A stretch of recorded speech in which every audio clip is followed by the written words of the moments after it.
Okay, Sunday, April 13th, 2025. I'm in the lobby of the Habit building here in Brussels, and I'm going to just go for a walk in the area, walk and talk. I was going to go to the center, but I just don't have time to go down there. The baby is taking a nap. My wife's with the baby, need to be close by. You know the deal. For those of you who've been watching me, So, yeah, just give you an update on what's going on. So as far as like the Brussels check-in, I think I told this in a previous video, but I can't remember. My wife and daughter got their orange cards, so this is like some interim card you get before you get like a permanent plastic ID card with the chip in it. And I'm still living off of my Norwegian ID, but I have a Belgian tax ID number in the system. And I'm able to do everything except a few important things. I can't actually pay my taxes. You need this plastic ID card, and you need to put it into a card reader. And this is like very year 2000-ish. Like in Estonia, they were doing this. Sweden, they were doing this. And then you can log into the website. And they had a workaround. You could go down to the commune, and you can register and your email there, and then they send you this email, and then you validate it. They give you some code, you put in this code, you set your own password, and then you can log in the site. So I did all that, and I log in the government site, and after you log in, they say this form of login is no longer accepted. But on the front of the site, they give you the possibility to log in this way.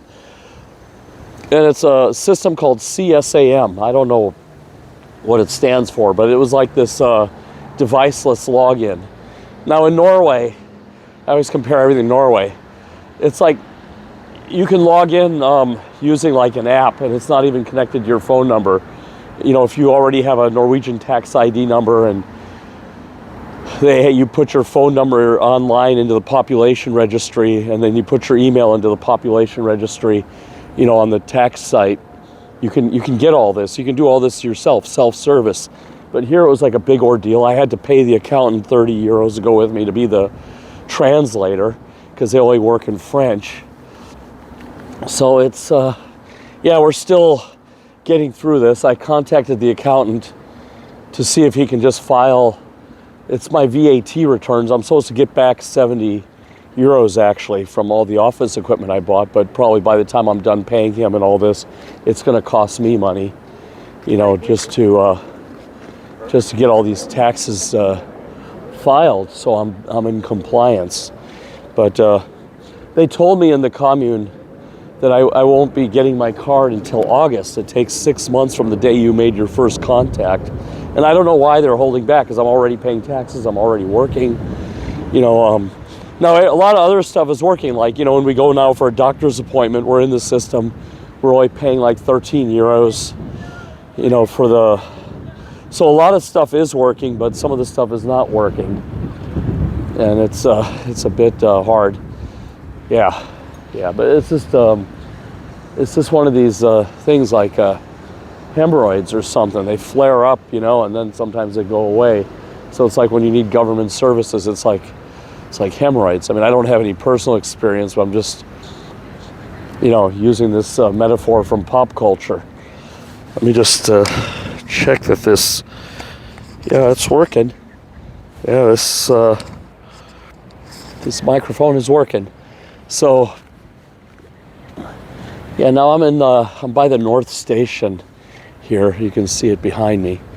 This is the front of the North Station. You don't want to go on the back of the North Station, but the front half of the North Station where I'm at, it's pretty nice. It's all been renovated. It's all nice, but the back half is, it's like Mogadishu. It's, I don't know, there's this, all over Brussels, it's like this. Like this is all like new modern buildings and stuff, but then if you're here at night, something like that's our building in the back. I can point here, yeah. And that's that balcony that I did a video off of on the top, and we live up there somewhere on the 26th floor. And we had a fire drill the other day. Like I said, it was just we had to walk down 26 floors with the baby. So 26th floor is great when you're single, but when you have a kid, you want to live as low to the ground as possible, you know, because especially if they're a baby, then you have to carry them. So, yeah, my wife actually carried the baby because the baby is, you know, more clingy to the wife, you know, and everything. And I carried the stroller and some supplies, you know, I was logistical support. So probably in the kilos, if your baby is 9 kilos and all this stuff was probably like, yeah, so it was about the same. And we had to hike 26 floors down, you know, for this fire drill.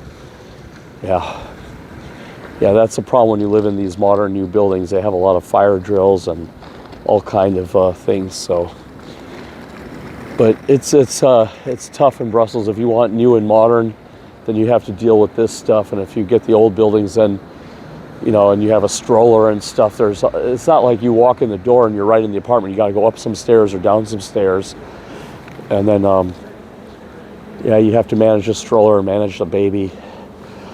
Yeah, all that kind of stuff. So, yeah, we're slowly and surely getting ourselves situated here. Actually, I want to go back the other way. I still haven't shown you guys that pizza place, you know, that I was talking about, Royal Pizza.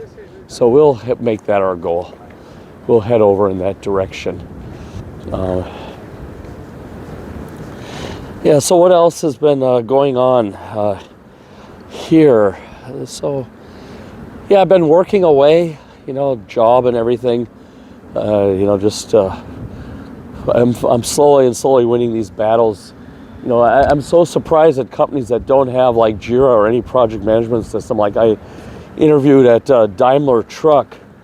Also, one of my neighbors, she works there, and I was just shocked when they said they don't have any project. I was like thinking, man, these are Germans. You know, they like to be organized and be structured, and they're doing everything on spreadsheets. But I guess Germany is known for like being very good with the engineering, but they're a little bit behind on the software. But I mean, this SAP is like German software, and that's pretty good, but it's actually pretty rigid. I guess that's why it's good. You know, companies have to build their structures around this software. They can't customize it too much. So it forces the companies to change their processes and everything to become German efficient. And a lot of companies use SAP, and they're pretty good companies. I'm taking a course on it now, just because I work with it a lot now in my new job. But it's like a one-off from Germany. I mean, the rest of the software business is coming from the US or, you know, Sweden and places like this, where there's a bit more creativity. So yeah, I don't know. It's all very interesting. So let's talk about this trade war. You know, I just, you know, I don't know. I've been trading it, you know, the stocks. Like, you know, it's you know, if there's like a sudden pump, I sell off some shares. So I'm not really a trader. And then, you know, it dumps the next day because Trump keeps changing his mind what he wants to do. And so that's creating a lot of swings in the market. And,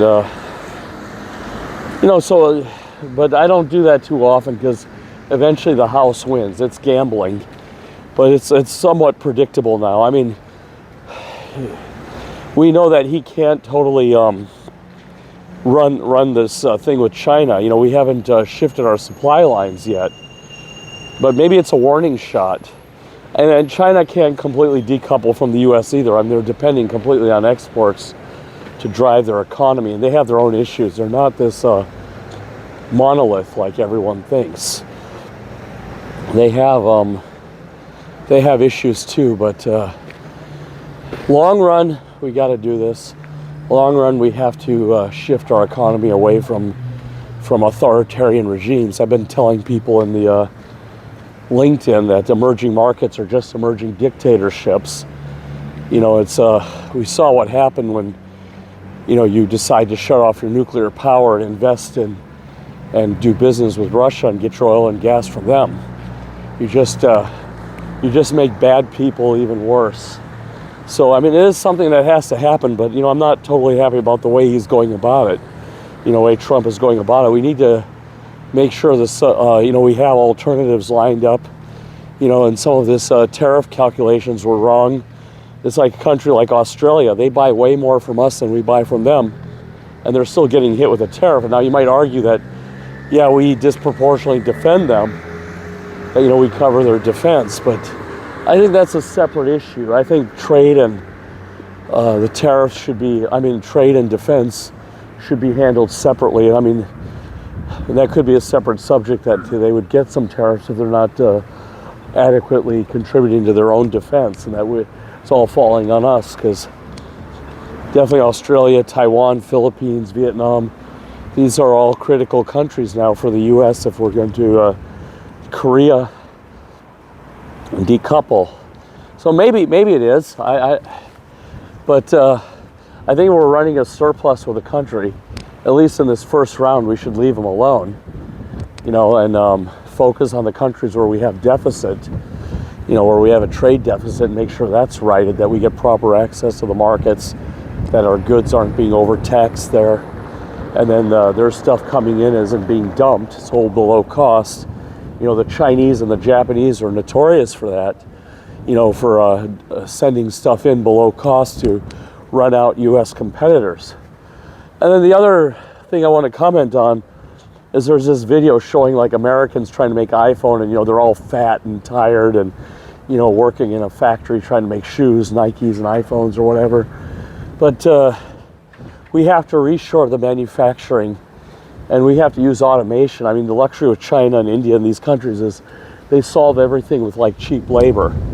And when they do manufacturing in Europe or America, and now in Japan, they have to solve it with automation and technology. Because you can't just throw bodies. So you have to like give them tools or use robotics or, streamline the production process. They're not, those third world countries, their efficiency it's actually even like hard for them to do it, because, they're highly unionized. They have all these people, and they would lose jobs, and it can create social unrest.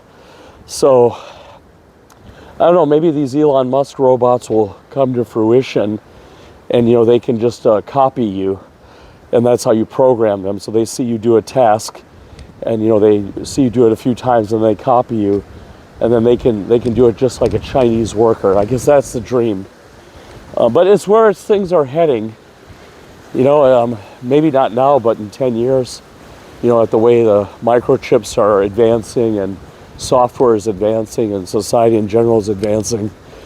And then those lazy Americans in the videos or whatever that they were trying to show, and these Chinese people were trolling the Americans. Those guys would be repairing and programming the machines.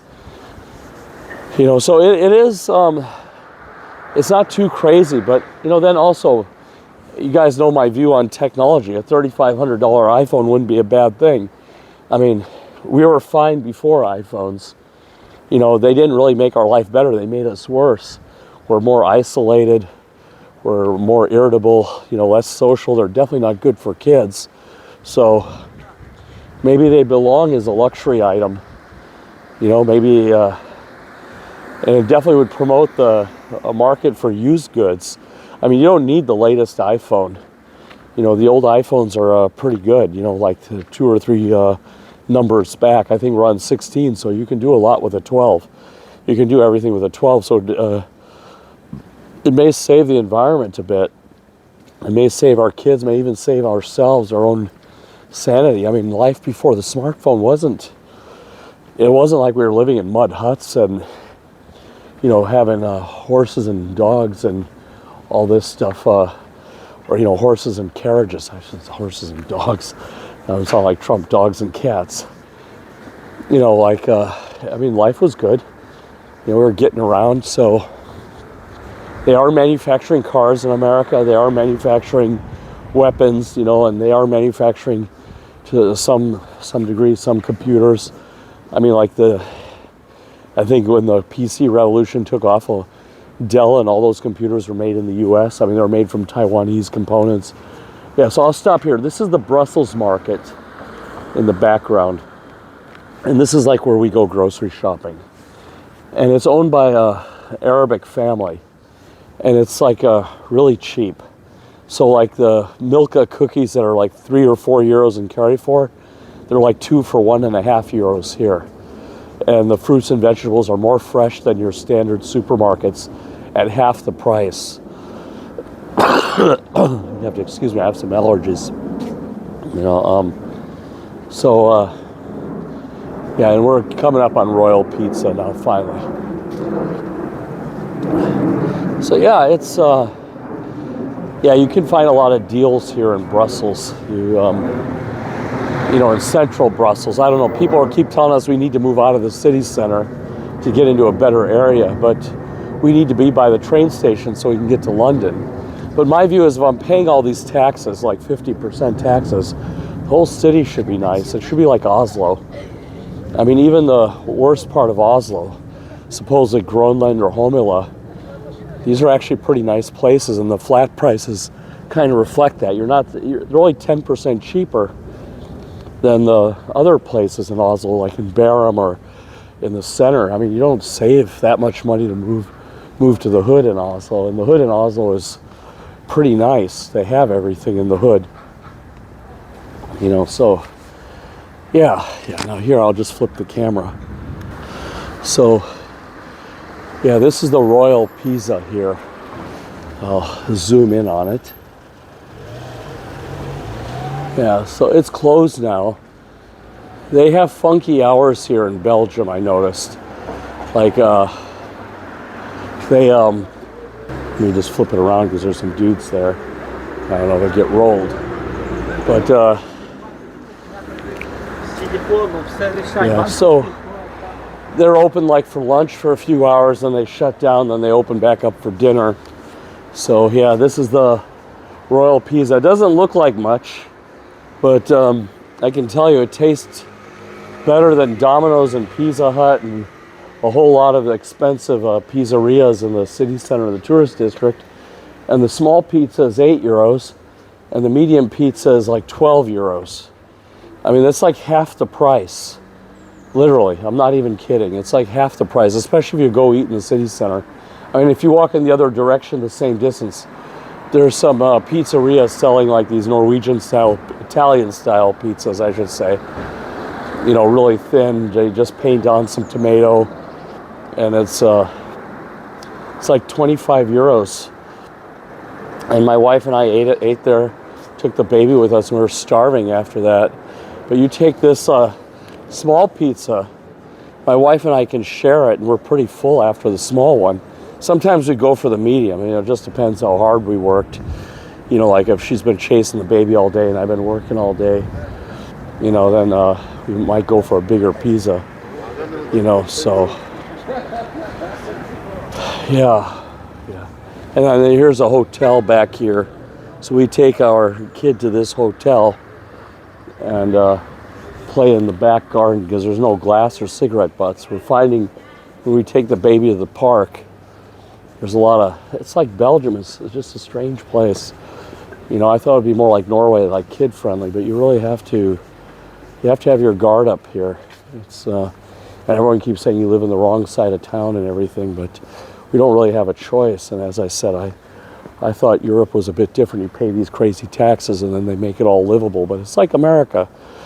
You have to pay extra or move out of the center to live in a good area, except you're taxed twice as much.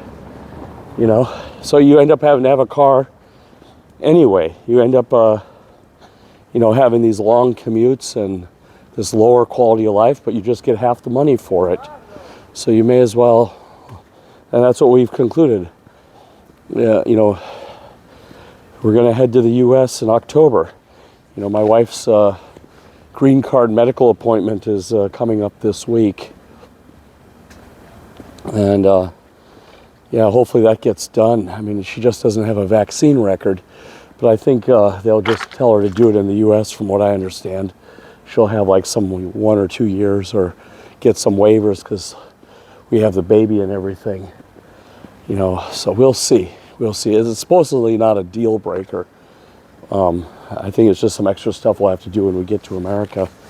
But yeah, that's just my thoughts about life here. It's been a bit bureaucratic, a bit of a like I said, it's a bit of a letdown. It looks nice on paper, but then when you actually have to come here and live here and deal with all the stuff, you lose a lot of time with non-value added activity, like, spending half your day trying to figure out how to give them the money so you can stay out of trouble. It's, in Norway, they, believe me, if you're having trouble paying your taxes in Norway and you write the Norwegian government, hey, I need help to give you money, they will write you right back in whatever language you want.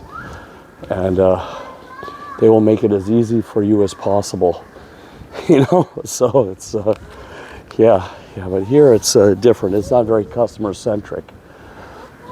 So let me see, I'll just show you this. This is one of our kid too. Like I say, you have to look out for glass and cigarette butts and all this stuff. So there's like some skateboarding apparatus here. Let me just zoom out a bit. Yeah, so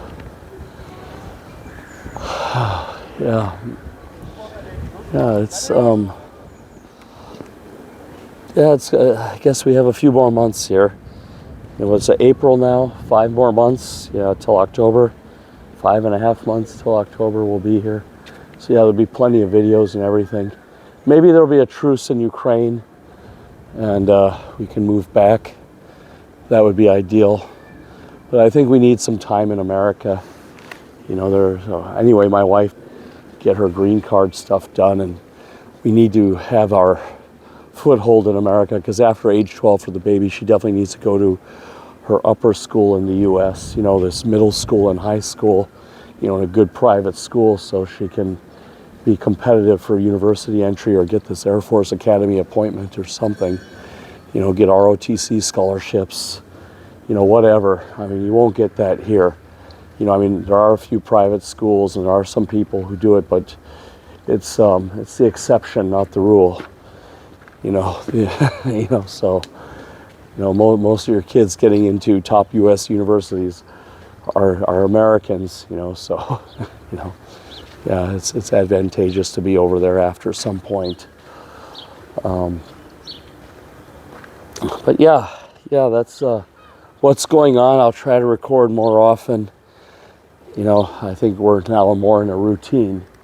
Things are not so topsy-turvy as they used to be, but the London trips start back up. We have a couple weeks off, and then we have to start back up to London, and that gets pretty hectic, and then you got to get home and reset.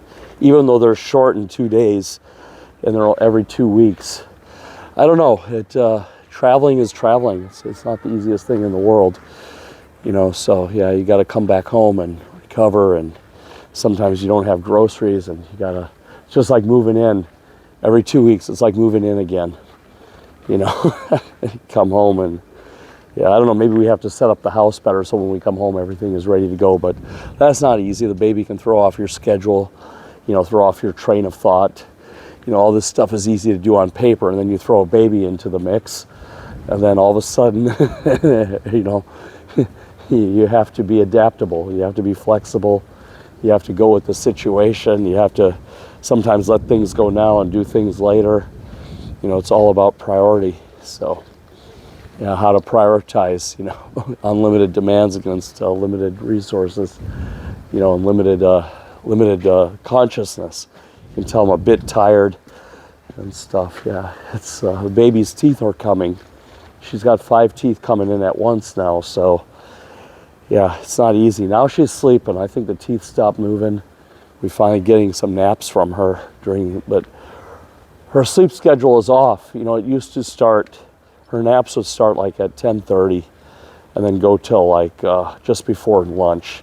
And now she's starting her naps around 11 and getting up at like 1:30 or something. And then she wakes up really hungry, obviously. So like you can see, it's, yeah, and that's because of the teething. But hopefully she gets back to that schedule we had before, because that was working really good. It was it's very good for us, I should say, but we have to work around her deal, her, yeah. Well, anyway, that's all I got. The videos are going a little bit longer, but yeah, maybe they'll get shortened up as I do them more frequently. Take care. See you. Bye.